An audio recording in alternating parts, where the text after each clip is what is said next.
Hello student, Avon study गुरु में आपका स्वागत है। मैं इफ्तिखार सर। आज एक्सरसाइज 5 यानी प्रश्नावली 5 के यानी एपी जो समांतर श्रेणी एपी है उसका मोस्ट इंपॉर्टेंट नोट बताने जा रहा है जो 2022 एग्जाम में पूछे जा सकते हैं। इसके अलावा ऑब्जेक्टिव या सब्जेक्टिव जो इम्पोर्टेंट है अगर वो देखना चाहते हैं तो उसका लिंक डिस्क्रिप्शन में दे दी है, वहाँ जाकर आप देख सकते हैं। यहाँ सिर्फ हम वीवीआई नोट बताने वाले हैं और फार्मूला का भी रिवाइज करने वाले हैं। यहाँ से पूरा देखिएगा तो फार्मूला रिवाइज हो जाएगा, जिससे आपको एग्जामिनेशन देने में कोई परेशानी नहीं होगी। शुरू करते हैं, चलिए फॉर्मूला की ओर आते हैं। समांतर श्रेणी जो होता है वो कैसा होता है? The A1 A2 A3 A4 A5 AN तक ले हो, मतलब समांतर श्रेणी की दिया रहेगा तो उस कंडीशन में हमें दो सवाल पूछे जाते हैं। एक पूछे जाते हैं कि एनवां पद निकाले, एक एन पदों का योग निकाले। ध्यान रखिएगा कि अगर एनवां पद कहेगा अर्थात एनवां पद का मतलब हो जाता है टीएन हो जाता है। क्या होता है? टीएन। जैसे मान लिया कहा 12वां पद निकालने, 13वां पद निकाले, वहाँ लगा हुआ है और जिसके साथ वहाँ लगा रहता है ना, वहाँ लगा रहेगा तो वहाँ का मतलब क्या होता है? टीएन निकालना होता है। क्या निकालना होता है? टीएन। तो इसका मतलब हमें एनवां पद निकाले, एनवां पद का मतलब टीएन निकालने का। टीएन का फॉर्मूला क्या होता है? a plus n minus 1 into d होता है, जिसमें क्या क्या होता है?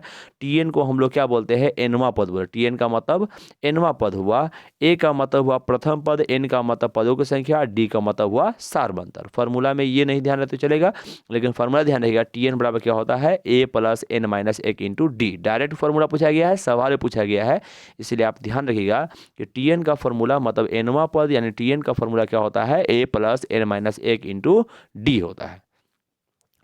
अगर समांतर श्रेणी A1 A2 A3 A4 A5 dot AN हो तो n पदों का योग, ध्यान से योग लिखा हुआ वर्ड रहेगा, योग लिखा रहेगा या कभी कभी योगफल लिखा रहेगा।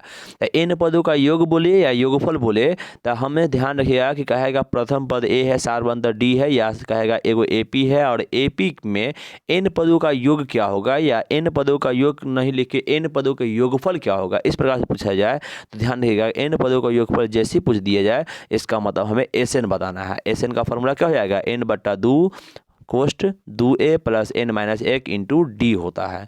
ठीक है, जहाँ SN का मतलब होता है n पदों का योग, a का मतलब प्रथम पद, n का मतलब पदों की संख्या, डी का मतलब सारबंतर होता है। ध्यान रहेगा ये, यानी कि हमें SN का मान जैसे पूछा जाएगा तो SN का फॉर्मूला लिख देंगे। SN का फॉर्मूला क्या हो जाएगा? n बट्टा 2 2a plus n minus 1 into d हो जाएगा। ये डायरेक्ट सवाल पूछे जा सकते हैं, ध्यान रहेगा ये। चलिए अब आता है एक सवाल आता है कि यदि प्रथम पद a या अंतिम पद l दिया हो, ध्यान रखिएगा अंतिम पद l, जैसे कह देगा अंतिम पद l दिया रहेगा। कभी कभी सवाल में भी चर्चा किया रहेगा कि प्रथम पद 5 है, अंतिम पद 20 है, तो 10 पदों का योग ज्ञात करें। मतलब क्या है? अंतिम पद दे दिया है, या कभी कभी आपको फॉर्मूला पूछा जाएगा कि प्रथम पद a है, अंतिम पद a है, तो बताइए SN यानी कि n पदों का योगफल क्या होगा। दोनों कंडीशन में क्या फॉर्मूला? ये फॉर्मूला है n पदों का योगफल यानी SN बराबर जो हो जाएगा n बट्टा 2 a प्लस l हो जाता है। क्या होता है? n बट्टा 2 a प्लस l हो जाता है। ध्यान रहेगा ये। चलिए ऑब्जेक्टिव की ओर आते हैं। प्रथम पद क्या होता है? ए होता है। ए क्या होता है? प्रथम पद होता है। सारबंतर या पदांतर को हम लोग डी बोलते हैं। डी क्या होता है? सारबंतर या उसी का नाम पदांतर है। किसी समांतर श्रेणी में हमेशा सार्वअंतर बराबर होता है। कोई भी एपी में सबसे इंपॉर्टेंट चीज़ यही है कि कोई भी सवाल में दो तरह पूछा जाएगा, कहेगा एपी का सार्वअंतर निकाल लेता है। सार्वअंतर निकालने के लिए दूसरा माइनस पहला कर देते हैं तो घटा जाता है।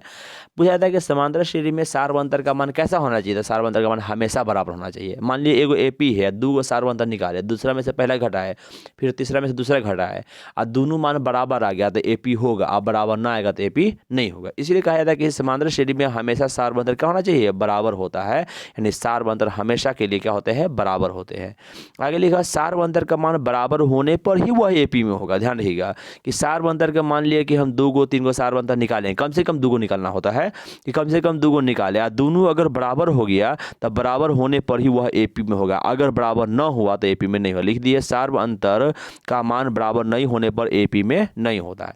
सार्वअंतर का मान बराबर हुआ तो एपी में होगा, सार्वअंतर का मान बराबर नहीं हुआ तो एपी में नहीं होगा। ध्यान रहेगा ये।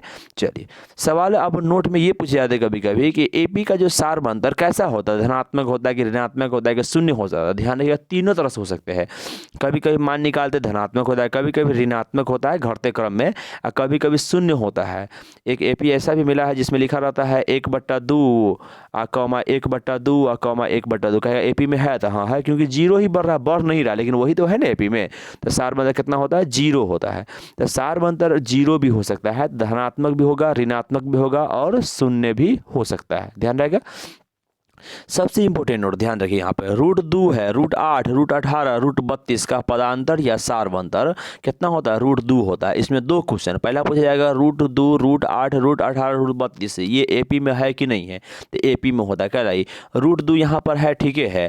8 को गुणनखंड कीजिएगा ना तो अंदर में 3 को 2 होता है, जिसमें से एक 2 निकल जाता है, एक 2 अंदर, 2 रूट 2 बन जाता है। 18 गुणनखंड तोड़ने पर 3 रूट 2 बाहर निकलता है, 32 तोड़ने पर 4 रूट 2 बाहर निकलता है। देखिएगा रूट 2, 2 रूट 2, 3 रूट 2, 4 रूट 2, मतलब क्या है कि रूट 2 सिर्फ बढ़ रहा है, और रूट 2 बढ़ने के क्रम में क्या होता है? ये एपी में होता है।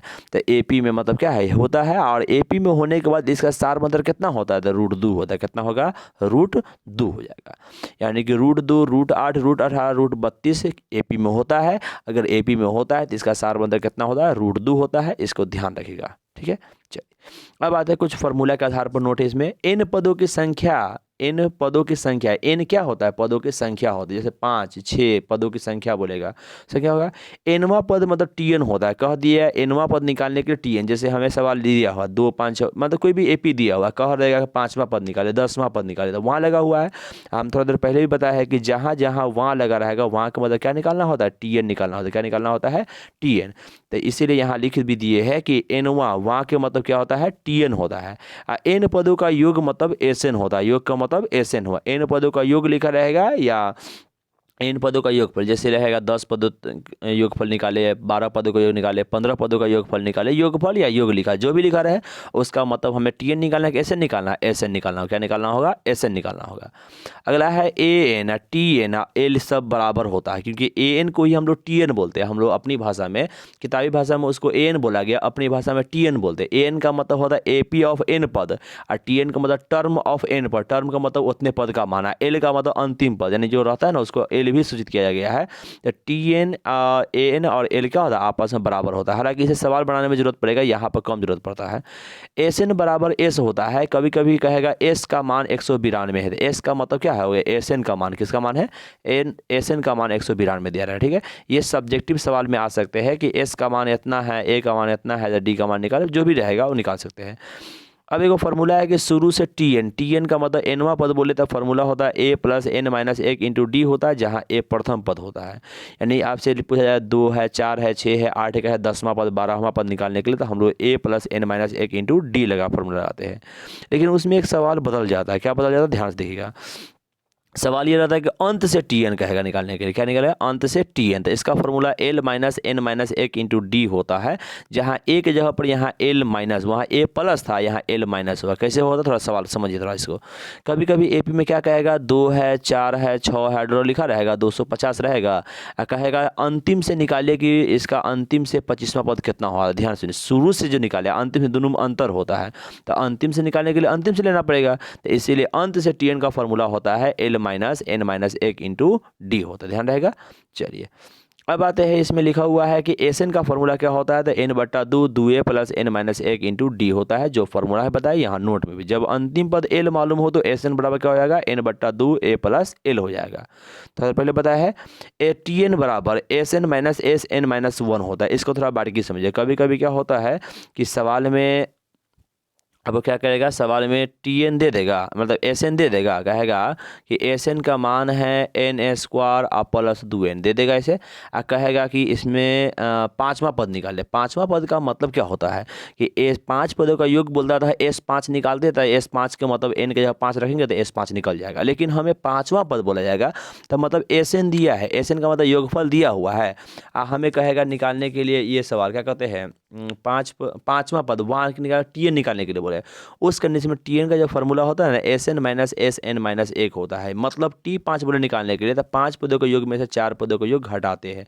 उसमें बनाने समय सब्जेक्टिव में काम देता है। अगर सब्जेक्टिव देखना चाहते हैं तो उसका डिस्क्रिप्शन में लिंक है, वहाँ जाकर आप देख लीजिए, सब्जेक्टिव समझ में ये वाला आ जाएगा। ठीक है, चलिए आगे चलते हैं। आगे लिखा हुआ कितने पद या कौन सा पद का मतलब एन निकालना होता है। कभी कभी सवाल में दे देगा, कहेगा कि अंतिम पद इतना, मतलब 2 4 6 जो भी रहेगा एपी दे देगा, कहेगा इसमें कितने पद है, कहेगा अंतिम पद 182 तो इसमें कितने पद है। यानी इस प्रकार सवाल रहेगा कितने पद, जब भी बोल निकालने के लिए इसका मतलब कितना निकालना होता है? एन निकालना होता है। क्या निकालना होता है? एन निकालना होता है। अगले लिखा किसी एपी का एनवा पद एन प्लस बी हो तो एन के साथ वाले संख्या सार्व अंतर होता है, अर्थात सार्व अंतर यहाँ कितना है? ए है। मतलब कभी कभी एपी दे दिया, ठीक है ना, एपी के एनवा पद के बारे में कहा ए एन प्लस बी है, क्या है, ए एन प्लस बी है। कह रहा है कि एन के साथ वाले जो होता है ना सार्वंतर होता है, मतलब एन के साथ कौन है, ए है, तो ए मेरा क्या होगा, सार्वंतर। पूछेगा ए एन प्लस बी में सार्वंतर का मान कितना हो, तो कितना हो जाएगा, ए हो जाएगा। उसी पर एक एग्जाम्पल दिए, क्या दिए, ध्यान से देखिएगा। किसी एपी का एनवा पद 5 - 3 हो तो सार्वंतर का मान -3 हो, क्या है, एन के साथ कितना है, -3 लगा हुआ है, तो सार्वंतर का मान कितना हो जाएगा, -3 हो जाएगा। ठीक है, यानी कि एन के साथ जो संख्या लगा ना वही मेरा क्या होता है, डी होता है। अब आते हैं योगफल के आधार पर। कभी कभी प्राकृत संख्या आपको रहेगा एक सम विषम संख्या, ये दोनों तीनों इंपॉर्टेंट चीज़ है। लिखा है कि प्रथम n प्राकृत संख्या का योग, इस पर डायरेक्ट फार्मूला भी पूछे जा सकते हैं और इस पर सवाल भी रहते हैं। प्रथम n प्राकृत संख्या का योग का मतलब फार्मूला होता है n इंटू एन प्लस 1/2। इसको याद रखिएगा, फार्मूला क्या होता है, n इंटू एन प्लस 1/2। या उसी को भाषा में ऐसे लिख देगा कि 1 + 2 + 3 + 4 + डॉट डॉट n। 1 + 2 + 3 + 4 का मतलब क्या होगा, प्राकृत संख्या है और n तक गया हो तो इसका भी योग मतलब क्या हो जाएगा, n इंटू एन प्लस 1/2। दोनों का मतलब एक ही है कि भाषा में कभी कभी लिखा रहेगा कि n प्राकृत संख्या का योग, और कभी कभी संख्या दे देगा n तक कहेगा इसका योग निकाले, मतलब प्राकृत संख्या ही है। अब प्राकृत संख्या योग का फॉर्मूला क्या होता है, n इंटू एन प्लस 1/2 होता है। ठीक है, योग के बाद कहीं माध्य पूछ दिया तो माध्य में ध्यान रहेगा कि जो गुना में एक n है ना वो एगो n हट जाएगा, तब माध्य का फॉर्मूला क्या हो जाएगा, तो प्रथम n प्राकृत संख्या का माध्य कितना हो जाएगा, n प्लस 1/2। याद कैसे रखेंगे, ध्यान रखिएगा। योग का मतलब n इंटू एन प्लस 1/2 होता है, योग का मतलब हुआ n इंटू एन प्लस 1/2। अब माध्य में एगो n हट जाएगा तो सिर्फ n प्लस 1/2। तो एगो याद रखे, दोनों काम चले। कैसे याद रखेगा, अगर मान लिया कि हमको याद है प्राकृत संख्या कि n इंटू एन प्लस 1/2, तो हमें योग पूछा है तो n इंटू एन प्लस 1/2 है। माध्य पूछेगा तो एगो n क्या करेंगे, गायब कर देंगे, एगो n को हम हटा देंगे। तो एगो n जैसे ही हट गया तो मेरा बच गया n प्लस 1/2 हो गया, तो ये मेरा क्या होगा, माध्य का फॉर्मूला हो जाएगा। तो ध्यान रहेगा कि योग का फॉर्मूला का मतलब n इंटू एन प्लस 1/2 होता है, माध्य के लिए सिर्फ n प्लस 1/2 होता है, ध्यान रहेगा। चलिए अब आते हैं प्रथम n सम संख्या का योग का फॉर्मूला होता है n इंटू एन प्लस 1 होता है, क्या होता है, n into n plus 1। n sum से माध्य जो होता है वो एगो n हट जाता है, n प्लस 1 सिर्फ बचता है, क्या बता है, n प्लस 1 बचता है, ध्यान रहेगा। चलिए अब आते हैं कि लिखा रहता है कि प्रथम n विषम संख्या का योग होता है n स्क्वायर, और प्रथम n विषम संख्या का माध्य होता है, एगो n हट जाते एगो n बचेगा तो n होता है। उसके अलावा दो और फॉर्मूले हैं, क्या पूछे जाते हैं इसमें, ध्यान रखिएगा। ए और बी का समांतर माध्य, ए और बी का यानी ए दो को मान दिया, अगर समांतर माध्य दोनों को जोड़ कर 2 से भाग देगा तो a प्लस b/2 हो जाएगा। इसमें सवाल में पूछा गया सवाल है। कहते हैं प्रथम x से विभाज्य x का गुणज, प्रथम x से विभाज्य x से गुणज n संख्याओं का माध्य क्या होगा, तो वो होता है x इंटू n प्लस 1/2 होता है। इसको कैसे समझेंगे, कहेगा प्रथम 7 से विभाज्य 10 को संख्या का योग ज्ञात करें। तब प्रथम 7 से विभाज्य का मतलब हुआ 7 को लेना है, तो 7 हो जाएगा x, और 10 को संख्या चाहिए तो 10 इंटू 10 प्लस 1/2 हो जाएगा। क्या जाएगा, यही हो जाए है प्रथम x से विभाज्य या x के गुणज 10 संख्या का योग n संख्या का योग का फॉर्मूला होता है x इंटू एन प्लस 1/2 होता है। और ये दो सवाल है जो पूछे गए सवाल है। प्रथम 5 प्राकृत संख्या का योग 15 होता है और माध्य 3 होता है। प्रथम 5 सम संख्या का योग 30 होता है और माध्य 6 होता है। इसको ध्यान रखिएगा, बन जाएगा। ठीक है, इसके अलावा कोई दिक्कत है कमेंट कीजिए, बाकी इसको बना लीजिएगा, पूरा को याद कर लीजिएगा। याद जितना बेहतर रहेगा उतना अच्छा सब्जेक्टिव जाएगा। अगर कोई दिक्कत है कमेंट कीजिए। सब्जेक्टिव पढ़ना चाहते हैं उसका भी लिंक डिस्क्रिप्शन में दिए, वहाँ से देख लीजिए। अगर आपको अच्छा लगा है तो लाइक सब्सक्राइब दोनों कर दीजिए।